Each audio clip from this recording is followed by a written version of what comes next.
So this is our website from where we are going to download our dataset. Now, discussing about this, Apache Software Foundation is really important foundation, and many pages talk about this foundation. So we are going to export this. This is the page name of that Apache Software Foundation web page.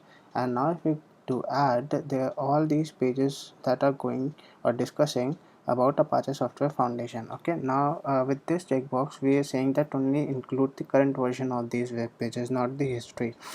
Save as this file, and we're going to download this. So this is the data set. Okay, this is the page, this is the main tag that we are using in the dataset.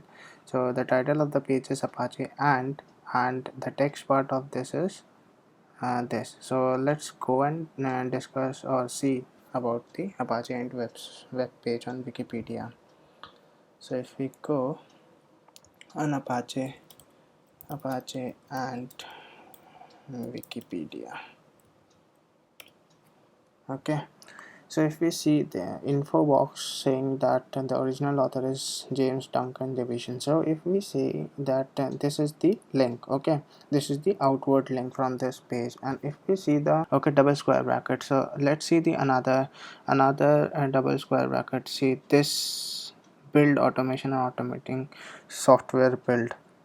So if we see this part again, this is the link. So from this we can say that all our outward links are enclosed within the double square brackets. So what we are going to do is we need to write a custom UDF. Okay, so that will in which we will pass this whole text string, and from that text string we are going to use a regular expression to extract this double square bracket part.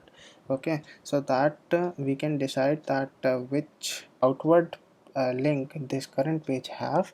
Okay, then we will do the following operation. So that was the one page, and now the second page is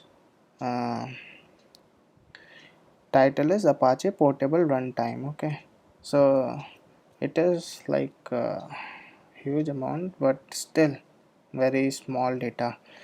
So this contains 15,000 lines, okay, containing text as well as this metadata information. Now we are going to download the Spark SQL connector that I discussed with you, that was created by Databricks originally. So we are going to go on the Maven repository and download it. Okay, so Databricks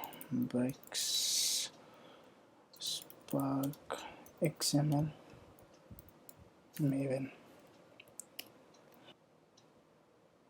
So here's the Spark XML. Okay, so I have downloaded for the latest version, that is 0.9.0, and my target Scala version is 2.11. This will be dependent when you have downloaded Spark and configured it in your local system. So I'm going to download this. Okay, so download the jar file, this. Okay, so now it's time to launch our PySpark along with this jar. Okay, by using --jar command. Let's see that. Okay, so terminal. Okay, cd my both of the dataset as well as the Spark XML, both are in the download directory. So I'm going to launch Spark in the downloads directory.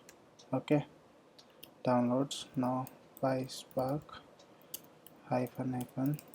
jars, then Spark XML jar. Okay, so pressing enter, then it will launch the Jupyter as I have configured. Okay, so this is the script that I have already worked on. Okay, so we are going to go through this script.